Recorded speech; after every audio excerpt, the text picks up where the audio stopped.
এই যে তোমার বড় ভাইয়া ভাত খেতে চাইলো, মাখানা ভাত, তোমাকে আজকে খাওয়াবো। এই ভাত মাখা খাওয়াবো।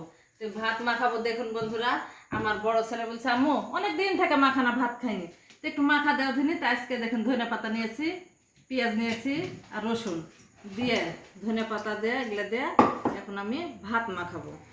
তা আব্বু তুমি খাবে না?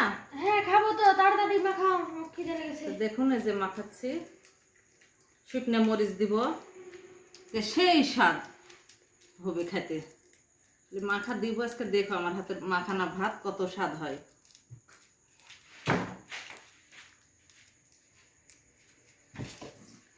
দিব লবণ,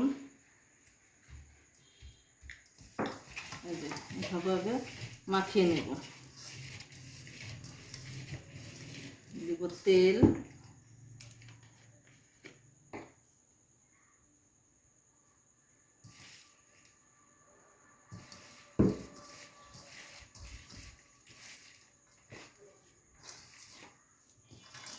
সবাই খাবো আজকে এই মাখানা ভাত, খালি ছেলেরা না, আমরাও খাবো এই মাখানা ভাত।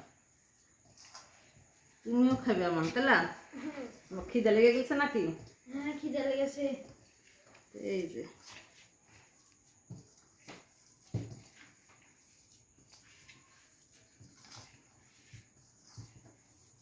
আব্বু খাইয়া দেখো তো ভাতটা কেমন হয়েছে। নাও, বিসমিল্লাহ। অনেক সুন্দর হয়েছে। সুন্দর হয়েছে? হুম। দেখছেন আমার ছেলের পছন্দ হয়েছে, হুম। তাহলে সবারই পছন্দ হবে। আমার ছোট ছেলের পছন্দ হওয়া মানে সবার পছন্দ। তো ভালো থাকবেন, আল্লাহ হাফেজ।